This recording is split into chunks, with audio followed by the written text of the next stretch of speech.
Guys, y'all there? I think y'all are there. I wasn't done. Hold on, I gotta put Ruby inside. She's acting silly. Come on, I'll put you inside. Hold on just a second, guys. I'll watch the fire for a minute. I'll be right back. Well, I got the wireless in, but I don't think they'll reach that far. Hold on. I don't think they're gonna reach, dude. I don't think they're gonna reach. Hold on, Ruby. Hold on.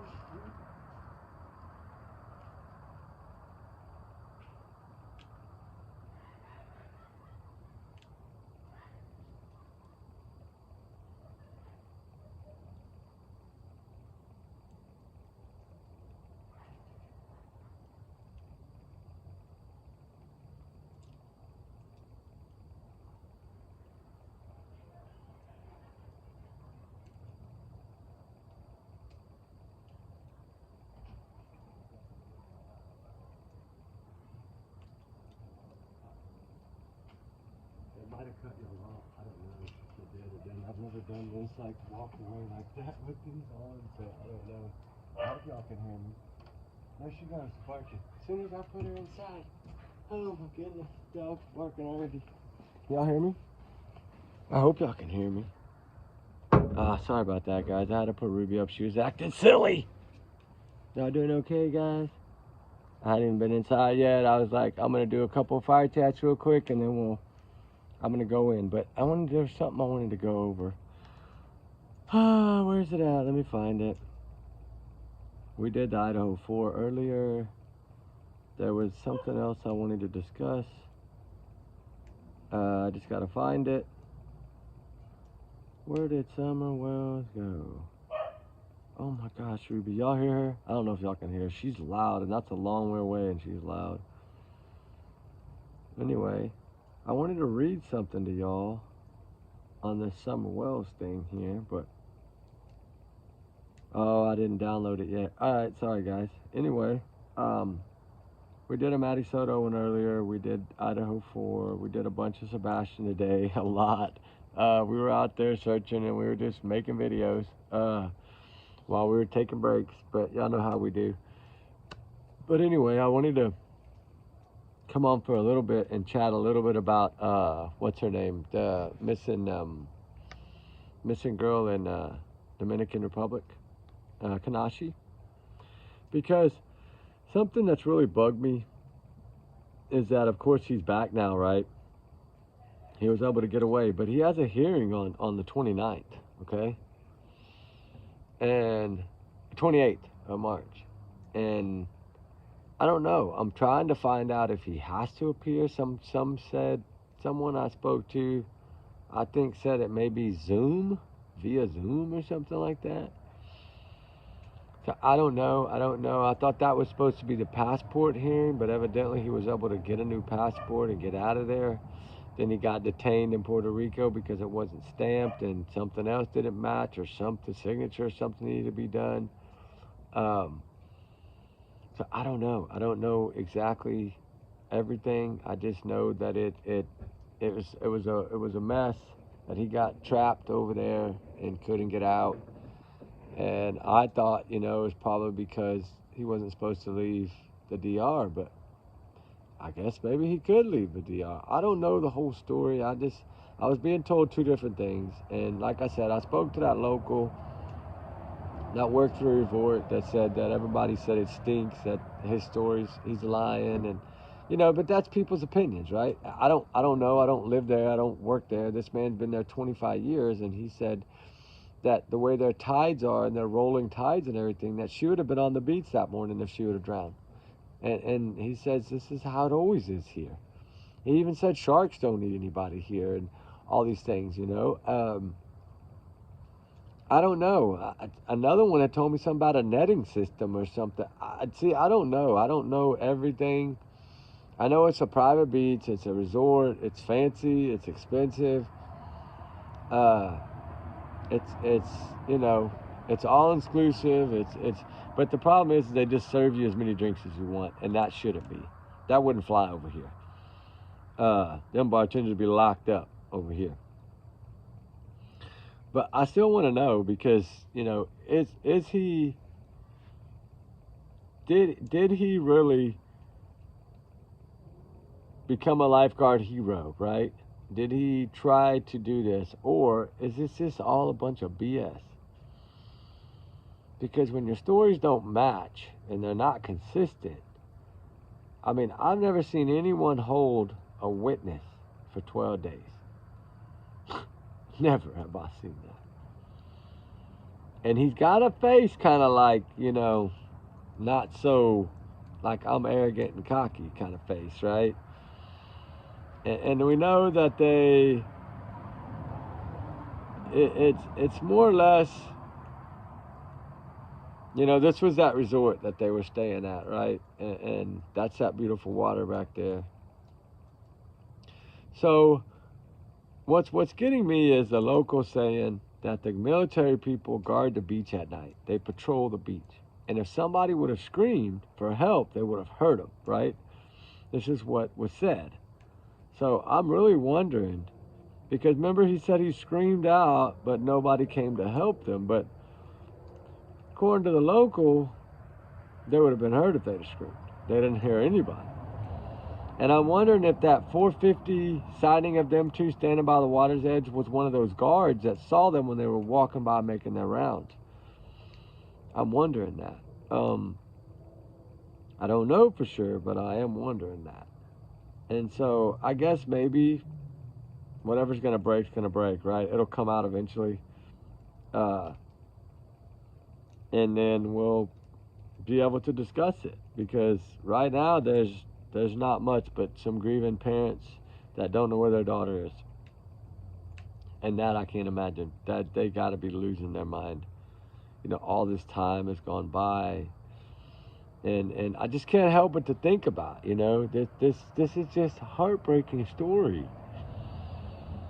She was gonna be a med student. Like this is just crazy. Like, how does this happen? And I mean, if this was the case, if these waves were like that every day in that area, like suppose all the time the water's like that and the currents are bad, how come there's not more? Because you know how many drunk people go in this water? Probably every night. I mean, that don't make sense. I don't know. The way that everybody I spoke to there explained it, the weatherman, some other people that I've talked to, the tides there roll up, right? They're called rolling tides is what they call them. And they roll the water in, and then it's the angle of how that island is sitting, I think is what the man was trying to explain to me, that everything is pushed to the island, not away from the island. So the last time that those people evidently were, where two were drowned and two weren't, the two that had drowned were found right there by the beach, and then the other two, I think, were a little ways out swimming or whatever. Now, I don't know all that story. I just know that it was 4 people, and it was talked about. But, I really want to,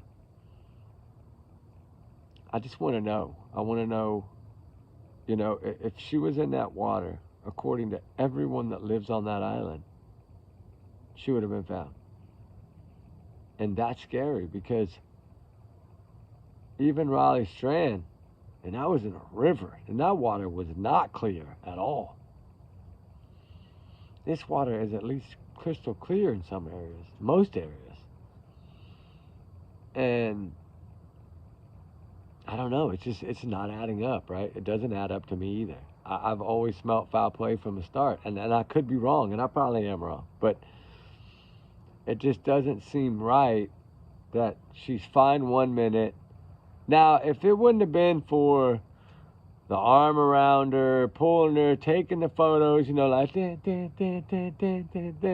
like all this drama going on and acting like, something's fixing to happen on the beach or whatever this guy had in his mind, in my opinion, allegedly, it's scary because you wonder, right? And then you think, okay, well, would he have had scratch marks? Would he have had this? Well, you know what? He's a wrestler. He's not a little dude. And it's just, I don't know what happened. I'm not saying that that's what happened. I'm just saying something. I just don't see the story that he's telling happening. Just from what I've been told about that water there. It just, because, oh, it was red flags. No, it wasn't red flags. It's calm. It was rough. It was calm. I'm 3 for 5. Out of the 5 people I spoke to on that day's weather and tides, 3 said calm, 2 said it was mild, rough, mild, which is not bad, but supposedly at that particular time of the morning, the tide was coming in. So if the tide is coming in, it wouldn't have pulled them out, it would have pushed them in. So if she would have drowned in knee-deep water, which is what he's saying, that he got her back up to knee-deep water. So if she would have drowned in knee-deep water, she would have been on that beach. Right? Because the tide was pulling in. You know what I'm saying? Like, I don't know. I'm just wondering. I'm just curious because that family, if they don't find this girl, they're never going to have answers. Never. Can you imagine that? You send your daughter on a spring break of a lifetime. Probably saved for a long time for that. And then she doesn't come back. And then they hold a person of a witness for 12 days. And then the parents are hounding criminal, pushing criminal, filing a criminal report, check everything, to the day before he appears in court, right after his dad had got there to back him up. Right then and there, that next day, that Monday, they send a letter in. And then they start thanking him. And then they, which I didn't hear the mother thank him. He says that she did. I just don't understand. It's almost like money is being thrown at someone. That's what it felt like to me. Like, how do you change your story, your mind? How does a parent with a missing child change their mind that fast? They don't. They really don't. Something had to have happened. Uh-oh. Ooh. Man, that thing is, it's one to burn, ain't it? I hate to put more wood on there. It'll still go. It's still got a little bit of wood, but I'm fixing to go in anyway. I just wanted to say that, and I just, I think they need answers. They deserve answers. I think she deserves to be found. I pray that she's found. I pray that they keep up the search. But as time goes by, if she is in that water, it's going to be a lot harder. But, I mean, almost impossible. But I don't know. I've never felt that she was in that water. And I know a lot of y'all don't feel that she was ever in that water. And the biggest thing to me is when you go out to the beach a certain way, right? And then you come back a different way. No shirt, no shoes, no. And then I'm hearing rumors that his shoes were stolen, and that's what he said. And well, there's 2 ways I look at that, especially when cases involve shoes, as y'all know what I'm talking about. To me, it's always something. It's either, I look at it this way, okay, just take a shoe, for instance, and something goes south and a struggle breaks out or a fight breaks out on that beach. I'm just saying, between 2 guys, whatever, a fight breaks out. There's some hitting, there's some punching, there's some pulling, tugging, shirts getting ripped, little thin muscle shirts getting ripped off. You kick somebody with the shoe, you get a little blood on the shoe, trigger warning. Well, you can't take that shoe back now. It's dirty. It's got evidence on it, right? That's what I think about when you don't come back with your damn shoes and you're on a private beach with guards out there. So ain't nobody come running up to you and take your damn shoes. And if somebody did steal your shoes, then that means there's another witness. And who's that witness? Don't tell me that witness, no, I just don't see it. If somebody else was there, then I just wonder where his shoes were. Did he throw his shoes way out in the water? Well, they would have floated up on the beach. I don't know. Did he bury his shoes in the sand? Probably so. If it was up to me, I would say that the shoes are buried in the sand. And you know what? You dig a 2-foot hole with your bare hands in that sand in about 2 minutes, and you throw those shoes in there and you cover them up with sand, you ain't gonna find no shoes, not in 2 foot of sand. This is probably never gonna happen.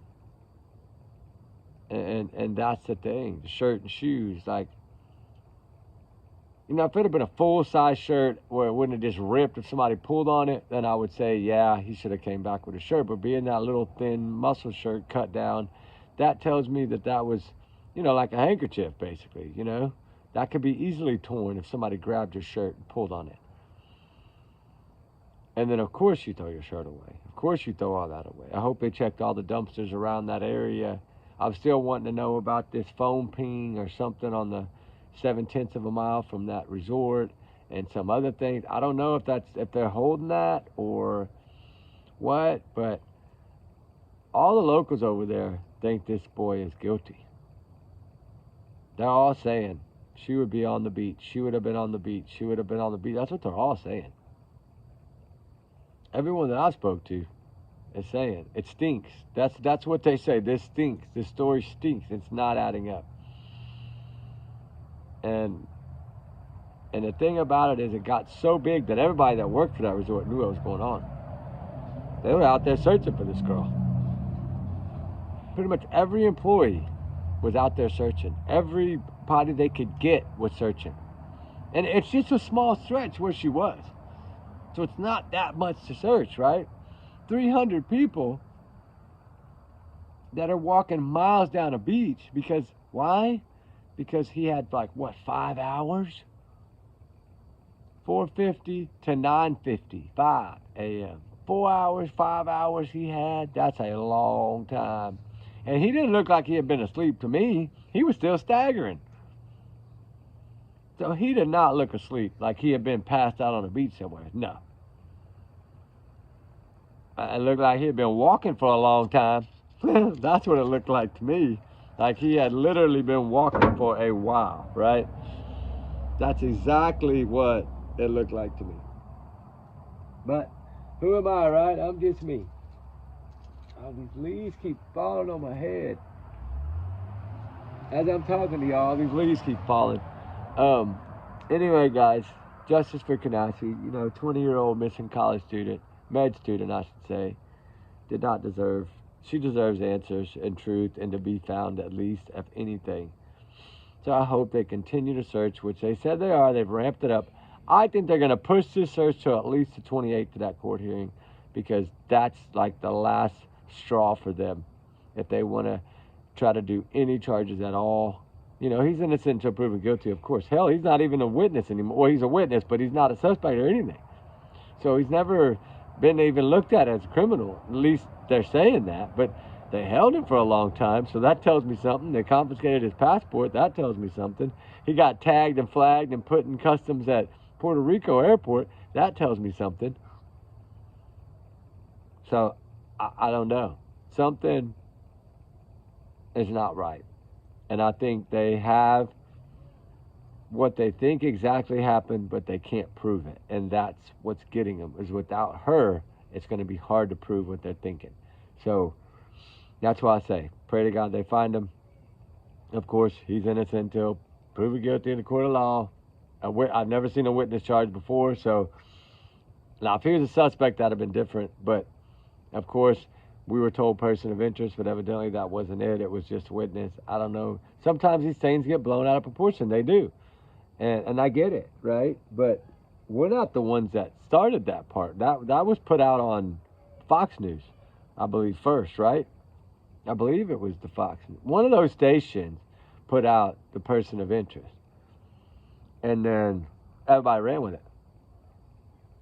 Well, we should have been saying witness, witness, witness. But the saddest part about it all is if this was just really a freak accident, that this young man's life is shredded, right?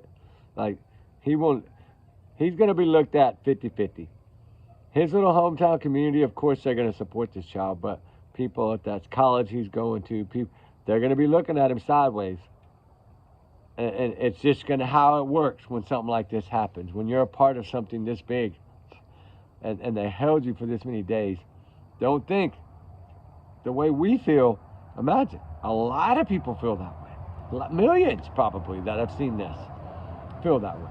We know hundreds of thousands. Heck, half of these little clips on these news stations that we're doing, we're getting 200,000 and 300,000 views a day. So we know there's a great deal of people that have paid attention to this case, and they have their own theory, their own thought. So like I said, one way, either way, it's either way, it's if it was a tragic accident, and that's exactly what happened. If it was, and that's what it turns out to be, a tragic accident, then yeah, he's still gonna have hell the rest of his life, because he's going to be looked at. And if he really does have a girlfriend, like a couple of people have said, hey, check it out, it's on Facebook. I don't really go look at that stuff because I don't really know how, y'all know, I don't really know how to use Facebook. So I have those because of the channel thing, but I don't ever really go in there. So I need to learn that. I just haven't done it. But I've never been a social media person. I just barely started the channel on October 25th. I mean, it's all getting new to me, right? I don't get on Twitter X or whatever that stuff. I don't get on that stuff. I just make videos, put them out, I search, and go to work. That's all I do. I mean, that's pretty much what I do. You know, I spend most of my time, like, when I'm searching, I'm trying to look up, you know, any information on cases, or I'm trying to dig on any information, or on my breaks, I'm either usually doing a video for y'all or digging on research, right? I'm trying to dig and see what I can find. And then check it and double check it before we talk about it. And that's why sometimes I'm late. Just call me late to the game, right? But I want to make sure that I've checked it really good before I come out and put it out, you know? Because out of respect for the cases, of course, we are talking about human beings, you know, and some of them are unalive, some of them are missing. So we have to, you know, at least take the time to make sure what we're fixing to say is now, unless we say, hey, this is my theory, or this is my opinion, or this is my speculation, oh, that's different. But when we come out here and we talk about things that are going on with the case, and hey, they got this, they're holding him, you know, that, of course, that's what we're hearing, and that's what we dig on. But y'all know what I'm getting at. Anyway, guys, fire's gone. I'm going down. I'm tired.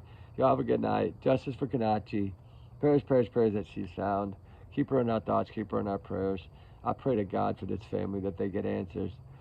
If they can just find her, we can get to the bottom of this once and for all, I feel. And if she needs justice, then it needs to be. If it was truly an accident, then it was truly an accident. It's heartbreaking. It's heartbreaking either way. So until we know, we just hang back, let them find her, and then we'll know a lot more, right? I think by March 28th, we'll know a lot more. It's not like I'm not going to stop talking about it, because I still think awareness needs to be spread every day for this girl, and she needs to be found. We need to keep pushing that, because the only way we'll get the truth is to find her. So kind of how I feel about Sebastian Rogers. Once we find him, we'll get the truth. That's what I see. But anyway, guys, y'all have a good night. Remember, allegedly, these are just my opinions, my thoughts, my theories, my speculation. Trigger warning times 100 million. Y'all's comments, y'all's and y'all's alone, not to affect the channel. We do our research together because we are a big-hearted little family. And don't forget about my big alleged bubble. All right, guys, I'm all alleged here. Take it as a grain of salt. All right, guys, we love y'all, guys. Talk soon. Be safe. Be good. Justice. Prayers for all the missing, all the runaways. They run for a reason, right? Prayers. And little Summer Wells, prayers extra. She's on my mind. She needs to be found too. We have to get this. We have to do something this summer to get some answers. All right. We'll talk to y'all soon. Love y'all, guys. All right. Bye.